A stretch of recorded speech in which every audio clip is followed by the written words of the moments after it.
Everything in our body wants to flow outward. Everything in nature has an inclination towards expression. Like I said, in the springtime, the trees become tumescent and then burst forth their leaves, and then finally their blossoms, and then their fruit. And we're the same way. It wants to flow. So the energy medicine was not defined as energy medicine so much then, although Razi said in every substance, not just in the human body, but in every substance, in every fruit, everything has a body, a jism. It has a nafs, a personality, and it has a ruh, a spirit. In the modern homeopaths, the people who work with energy medicine, they say, Kent, one of the great American homeopaths, said you have to recognize that that's where the healing is. It's in the spirit of the material, the almond.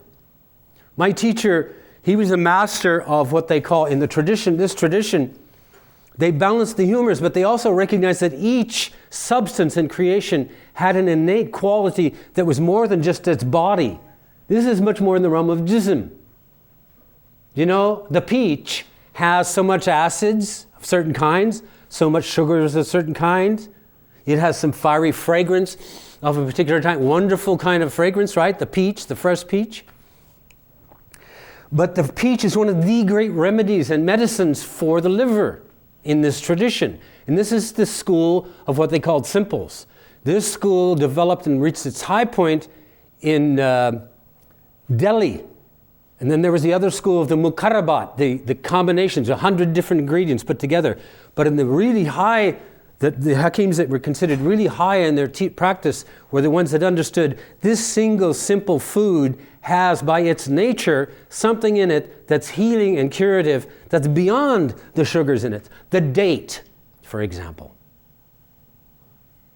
Or the peach. And my teacher, he recommended peaches for the liver. And I tell you, for anyone who's ever had problems with their liver, had gallstones, or ever had any kind of hepatitis, to eat fresh peaches in the springtime when they first come out, local, organic peaches, it's like breathing fresh air. So there was an understanding of energetic realities and unseen subtle realities. Peach. So Razi said everything has its personality and everything behaves in a certain way. A peach has a certain very dramatic personality, doesn't it? I mean, we use the term to say peachy. They're a peach of because it so typifies something really beautiful, fragrant, delicious, juicy, wonderful, kind of perfect in a certain sense.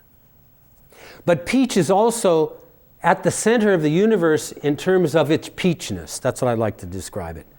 In other words, contained in the peach is something that is unique. That's why they call them simples. It's a unique, the school of the Mufarid, the unique, single, simple thing. In the English language, they came to call them simples. My teacher was a master of the Mufaradat, the single, simple thing. And people used to come to him, and they'd come with very serious illnesses. I met a couple that had come from Germany that met him, and they came to see him. They'd been gone for 2 years, and they came with their daughter of like a year and a half or something, and they'd come to him because they couldn't have children. And they were coming back to visit him with the child to say, thank you so much, they told me the story. They said that they came all the way from Germany to see him in Pakistan, and he said, he talked to them and they told him what they wanted. He said, you just eat one date every day and you'll be fine. And they said, what? We've come all the way to hear that I eat a date every day? But they did it, and so the point is, we underestimate not only the miraculous quality of the event of existence, but we underestimate the quality of a single, simple thing.